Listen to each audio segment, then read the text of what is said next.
Welcome my dear friends.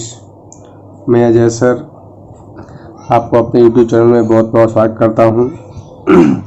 बहुत दिनों से आपका इंग्लिश का वीडियो नहीं आया था, तो मैं आज आपके सामने इंग्लिश का वीडियो लेके आया हूं। आज एक नया टॉपिक है। इस टॉपिक ये class 9th, class 9, class 10th, class 11th and also class 12th, चारों क्लास के लिए टॉपिक है।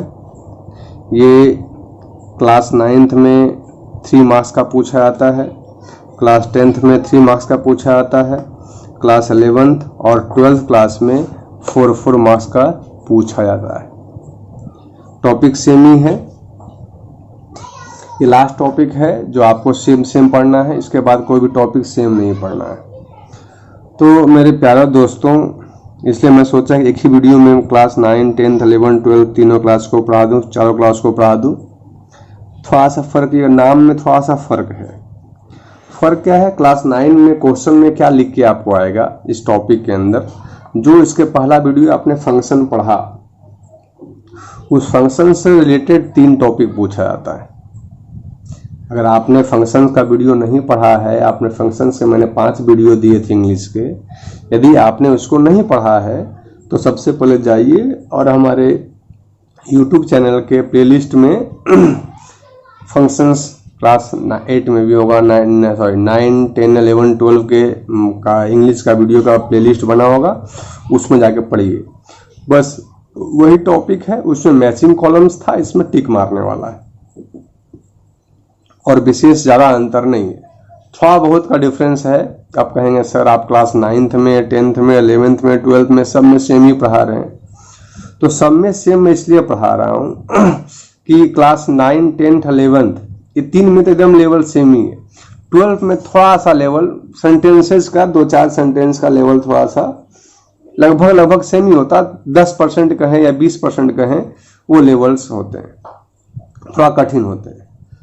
तो मैंने बेसिक से शुरू किया भाई कि आपको समझ में आ जाए क्योंकि आप पीछे पढ़े नहीं हो। आपके लिए क्लास 12वीं वालों के लिए बिल्कुल नया टॉपिक है, क्योंकि इसके पहले साल ही सिलेबस चेंज हुआ है और इसके पहले साल जो सिलेबस चेंज हुआ है उसमें आपको ये नया देखने को मिल रहा है। इसलिए हम थोड़ा बेसिक से शुरू कर रहे हैं भाई। क्लास 9 का टॉपिक लिखा रहा है completing the sentence, completion the sentence function से रिलेटेड। सेक्शन डी में क्वेश्चन नंबर 44 से 46 मिलेगा, 3 नंबर का मिलेगा। क्लास 10th में होगा कंप्लीशन अ डायलॉग, इसमें डायलॉग लिख के आएगा। फंक्शन बेस होगा। क्वेश्चन नंबर सेक्शन सी में, इसका सेक्शन सी में होता है, इसमें होता है सी में होता है। 35 से 37 3 मार्क्स के होते हैं। क्लास 11th में यही चीज रिस्पॉन्ड द सेंटेंस लिख के आता है और 12 में भी क्या होता है, रिस्पॉन्ड द सेंटेंस लिख के आपको आता है। ये क्लास 11 में भी 4 मार्क्स का होता है, क्लास 12 में भी 4 मार्क्स का होता है। इसमें एक क्वेश्चंस दिए होंगे और 4 विकल्प दिया होगा और 4 विकल्प में से चुन के आपको करना होगा।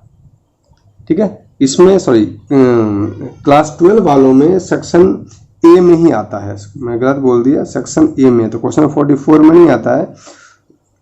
सेक्शन ए में ही शायद ये क्वेश्चन नंबर 2 होता है या क्वेश्चन नंबर 3 होता है शायद। फर्स्ट तो ट्रू फॉल्स होता है, सेकंड क्वेश्चन कुछ और, थर्ड क्वेश्चन या फोर्थ क्वेश्चन में आपको क्वेश्चन नंबर 4 में 4 मार्क्स का रहता है क्लास 12 क्लास में। और सेक्शन 9 क्लास में सेक्शन डी में 44 से 46 होता है। 10th में सेक्शन सी में 35 से 37 में होता है। अब क्लास 9th में ये लिख के मिलेगा completion of sentence. Class 10th में कंप्लीशन ऑफ ए डायलॉग लिख के आएगा। क्लास 10th में रिस्पॉन्ड द सेंटेंस, और respond the sentence function base पे आपको लिख के आएगा। इस टाइप के क्वेश्चंस आपको लिख के आएंगे। चारों क्लास में फंडा सेम ही पढ़ना है, फंडा में कोई अंतर आपको नहीं देखने को मिलेगा। ओके, तो चलिए आज का हम नया टॉपिक जो हमारा है उसको हम शुरू करते हैं। देखिए क्लास 12th में ये फंक्शन है ना, respond the sentence function base है ना, 4 मार्क्स का आपको आता है। ये भले यहाँ क्वेश्चन 44 लिखा है कि नहीं, इस टाइप पे आता है। ये पुराने बुक का है।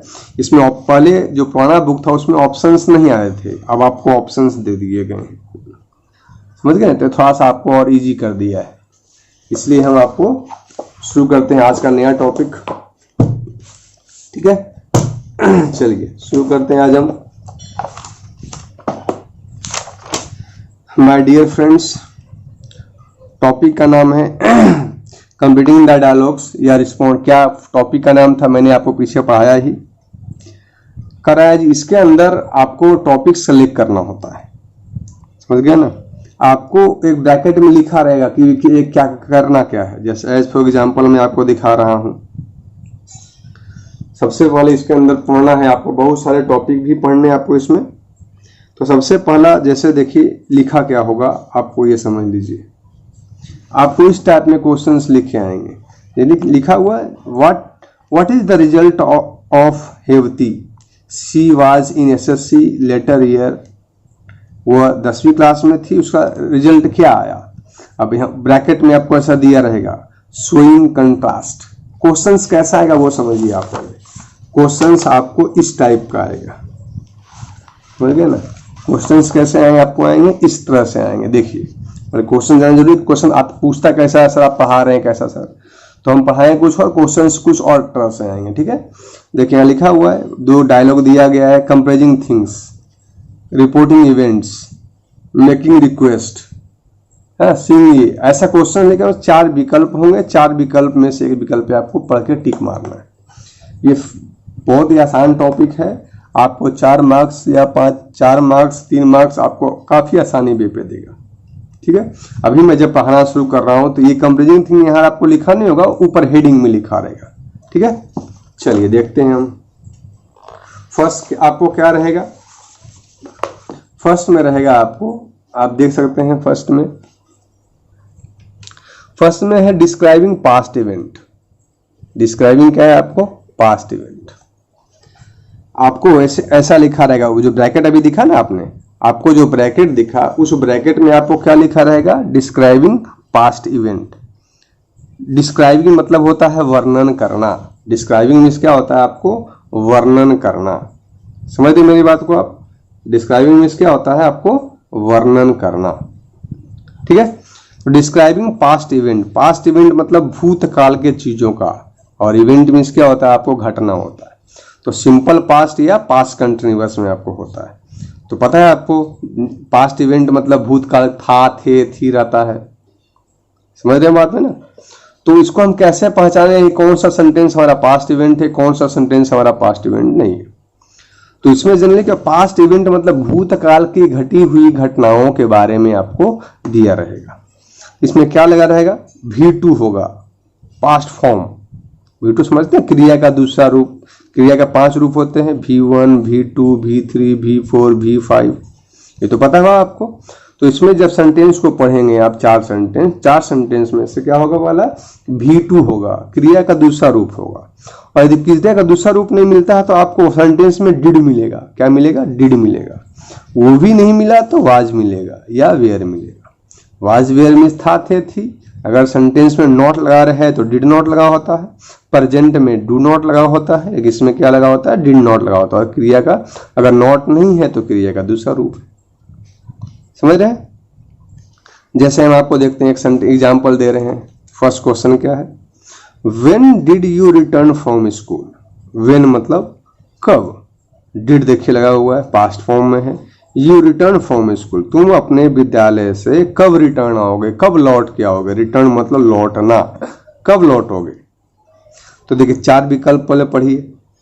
ठीक है, I return from at school at 4:50 PM। मैं स्कूल रिटर्न हुआ कितना, 4:45 पे। Why are you asking me, तुम मुझे क्यों पूछ रहे हो। तो करना क्या है, ब्रैकेट में आपको लिखा रहेगा डिस्क्राइबिंग पास्ट इवेंट। ऐसा आपको लिख के आपको आएगा बाजू में, है ना। तो 4 विकल्प में से चूज करेंगे आप। तो क्या होगा, इसलिए मैं ऊपर लिखा हुआ है, मैं आपको पढ़ा रहा हूं, इसलिए हर एक टॉपिक को अच्छे से पढ़ाना पड़ेगा आपको। डायरेक्ट एग्जाम्पल तो बता नहीं सकता हूं, इसलिए जितने 10-12 टाइप के टॉपिक हैं, 10-12 को मैं अलग अलग पहले समझाऊंगा, फिर एक्सरसाइज में आपको बताऊंगा। समझ रहे ना। तो कह रहा है when did you return from school, तुम विद्यालय से कब लौट के आते हो। तो I return from school at 5:45, मैं लौट के आता हूँ 5:45 में। Why are you asking me, तुम मुझसे क्यों पूछ रहे हो। I never return from school, मैं स्कूल से कभी रिटर्न होकर नहीं आता। How beautiful my school is, मेरा ब्यूटीफुल कितना सुंदर है। तो आपसे अगर कोई सवाल पूछेगा कि when did you return from school, तुम विद्यालय से कब लौट के आता, तो हमने बताया ये ऊपर लिखा ही है पास्ट इवेंट, है ना। क्या है, आपको पास्ट इवेंट के बारे में दिया हुआ है। तो पास्ट इवेंट का मतलब ही क्या होता है आपको जनरली हमने बताया, V2 होगा या डिड नॉट होगा या वाज होगा या वेयर होगा। देखिए आपको ऑप्शन में चूज कीजिए कौन सा ऑप्शन होगा कौन सा ऑप्शन नहीं होगा। देखिए हाउ ब्यूटीफुल माई बाज इज लगा हुआ है, तो पास्ट है तो डिस्क्राइबिंग पास्ट इवेंट, तो इज तो हो ही नहीं सकता कभी। हमने पहले ही बताया अगर पास्ट इवेंट की बात करेगा तो V2 होगा या डिड नॉट होगा या वाज होगा या वेयर होगा। अब इसमें इज लगा हुआ है तो ये खत्म हो गया। आई नेवर रिटर्न V2, आई नेवर रिटर्न है, ये तो हो नहीं सकता भाई क्योंकि V2 नहीं है V1 है।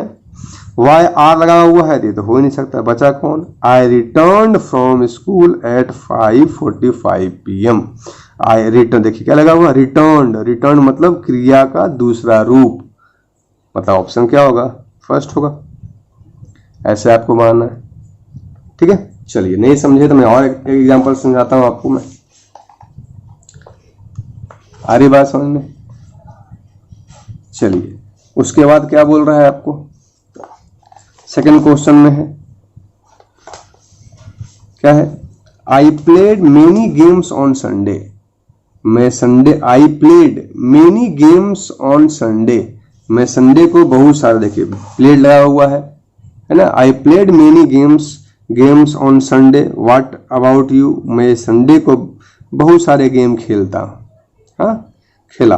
व्हाट अबाउट यू, तुम क्या किए, ऐसा पूछ रहा है। आ रही बात समझ में। तो तुम क्या किए उसके विषय में है, तो विकल्प पढ़ते हैं पहले। हाँ, इसमें लिखा रहेगा पास्ट, डिस्क्राइबिंग पास्ट इवेंट। तो thanks for asking, I learn to make new dishes from my brother. अब पूछ रहा है कि तुम क्या किए, तो थैंक्स फॉर आस्किंग पूछने के लिए आज कैसे कोई जवाब दीजिएगा आप, नहीं जवाब दीजिएगा। रिस्पॉन्डिंग सेंटेंस मतलब होता है सेंटेंस का जवाब देना, रिस्पॉन्ड करना। मैं पूछूं कि तुम्हारा नाम क्या है, तो आप जवाब दोगे मेरा नाम ये है। ये रिस्पॉन्ड कर रहे हैं, सामने से प्रत्युत्तर दे रहे हैं, समझ रहे हैं ना। या डायलॉग, इसको आप डायलॉग भी दूसरा अलग अलग क्लास में अलग अलग नाम है। 11, 12 में रिस्पॉन्डिंग द सेंटेंस कहेंगे, एंड 9th और 10th में कंप्लीशन द डायलॉग कहेंगे, ऐसा बोलेंगे हम। तो चलिए इसमें क्या हो, आपको हो जाएगा भाई। क्या बोल रहा है इसमें, बोल रहा है I played many games on Sunday. Sunday को मैं क्या कर रहा हूँ जी, बहुत सारे गेम खेलता हूँ। व्हाट अबाउट यू, तुम क्या करते हो। थैंक्स फॉर आस्किंग, ऐसा जवाब तो हम नहीं दे सकते भाई। I learn to make new dishes from my mother, I learn मैं सीखा, मेकिंग न्यू डिश, नया डिश बनाने के लिए, फ्रॉम माई मदर, मेरी मम्मी से। I always have fun on Sunday, मैं हमेशा संडे को मजा करता हूँ। My uncle may arrive at my home next Sunday, मेरे अंकल अगले संडे को आएंगे। तो देखते हैं, हमने पहले बताया पास्ट इवेंट है मतलब V2 लगा होगा या डिड लगा होगा या वाज वेयर लगा होगा। तो देखिए इसमें मे लगा हुआ है तो है नहीं। ऑलवेज है, हैव है तो पास्ट प्रेजेंट इंडेफिनिट है। इसलिए मैं कहा था आपको टेंस पढ़ना अनिवार्य है। अब टेंस पढ़िए, देखिए अभी टेंस का काम आ रहा है ना। तो आई लर्न, देखिए लर्न, लर्न, V2 हुआ कि नहीं हुआ ना। आई लर्न टू मेक, तो V2 हुआ यहाँ पर, क्रिया का दूसरा रूप होगा, इसलिए विकल्प कौन सा होगा, बी विकल्प हमारा आंसर होगा। ठीक है, अभी हम तीसरा देखते हैं।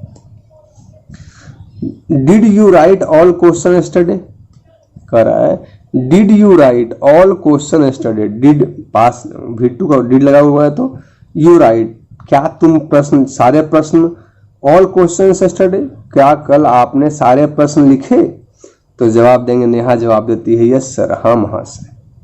अब आगे पढ़िए कम सेंटेंस क्या होगा। आई डू नॉट लाइक, तो डू नॉट लगा हुआ तो पहले ही खत्म हो गया। आई रोट, ये हो सकता है। हाउ मेनी क्वेश्चंस डू, यहाँ डू लगा हुआ मतलब ये सेंटेंस होगा नहीं।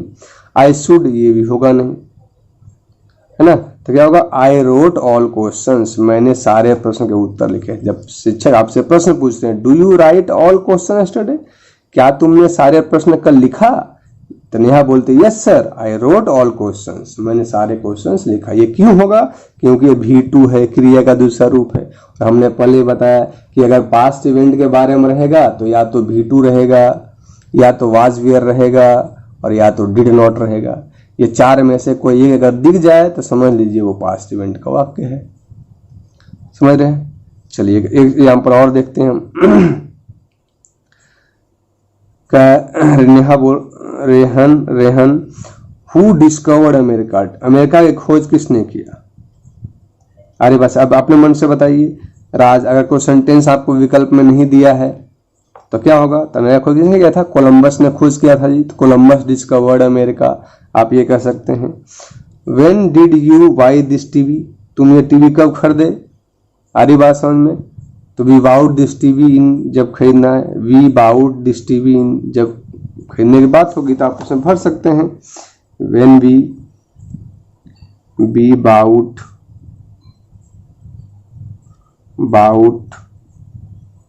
दिस टीवी एट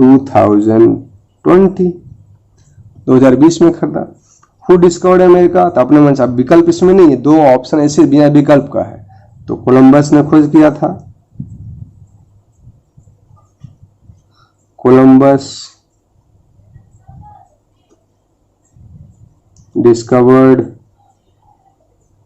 अमेरिका, ऐसा आपको जवाब देना है। आ रही बात समझ में? ठीक है, चलिए देखते हैं। तो आपके लिए भाई होमवर्क है ये। अभी देखिए एक्सरसाइज 1 का कुछ है, एक्सरसाइज है, आपको इसे करना है। ठीक है, मैं नया टॉपिक शुरू करूंगा, उसके बाद फिर आपके लिए 4 विकल्प है एक्सरसाइज 1 में, ये करके मुझे आपको देना है। आ रही बात समझ में? आपके लिए है एक्सरसाइज 1 जो मैंने पढ़ाया, पास्ट इवेंट वाला है, इसमें पास्ट इवेंट को ढूंढना है। ठीक है, चलिए नया हम शुरू करते हैं। सेकंड है एक्सप्रेस, अगर आपको बाजू में लिखा रहेगा एक्सप्रेस पॉसिबिलिटी, क्या लिखा रहेगा आपको? एक्सप्रेस पॉसिबिलिटी, समझ रहे हैं ना? Expressing possibility, ability, obligation, necessity. Expressing मतलब होता है वर्णन करना, मतलब दर्शाना। पॉसिबिलिटी माने संभावना, एबिलिटी माने योग्यता, ऑब्लिगेशन मतलब नैतिक कर्तव्य, नेसेसिटी में जरूरत। पॉसिबिलिटी मीन्स क्या होता है? संभावना। एबिलिटी मीन्स क्या होता है? योग्यता, आप लिख लेंगे। ऑब्लिगेशन मीन्स क्या होता है? नैतिक कर्तव्य। और नेसेसिटी मतलब क्या होता है? जरूरत।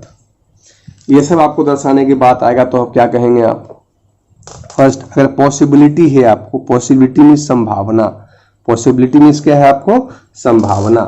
तो जब पॉसिबिलिटी होगा क्या होगा? उसमें वाक्य में मे या माइट लगा रहेगा।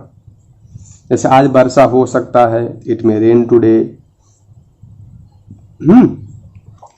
और एबिलिटी मीन्स योग्यता, आप can, could, I can do this, मैं इसे कर सकता हूँ। आई कैन रीड, मैं पढ़ सकता हूँ। और इसे पास्ट हो जाएगा तो आई कुड रीड।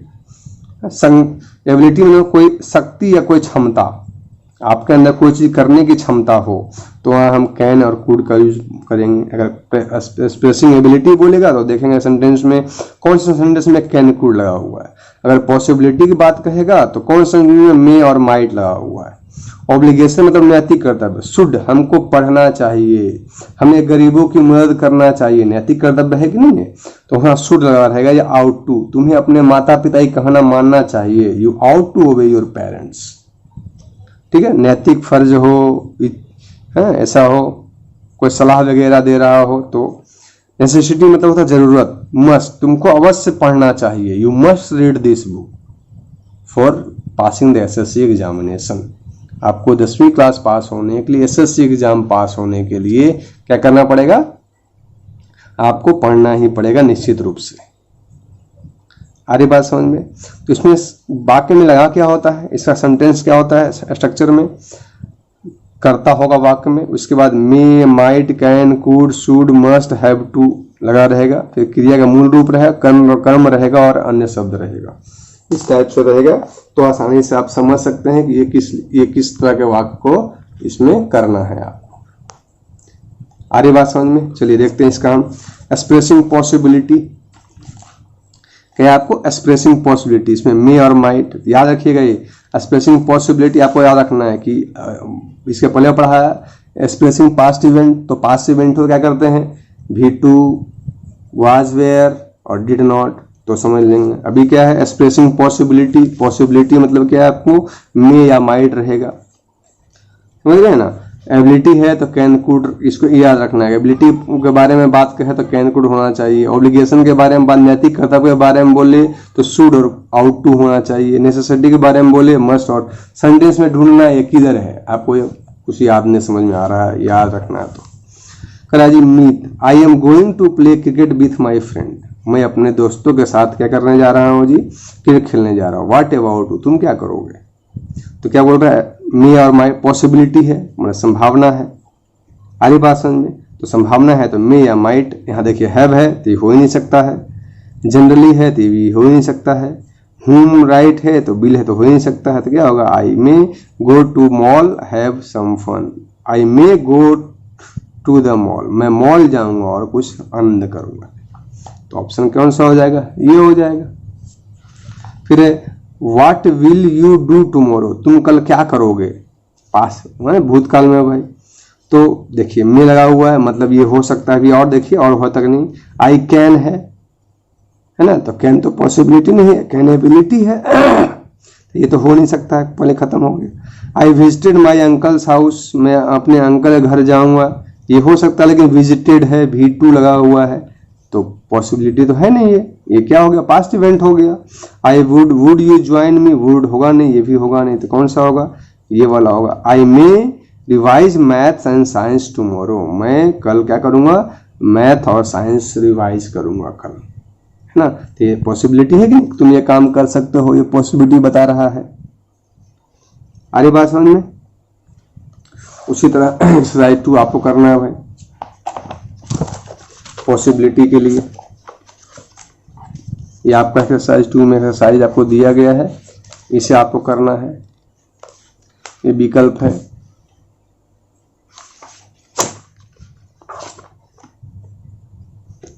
एक्सरसाइज 4, 5, 6, 7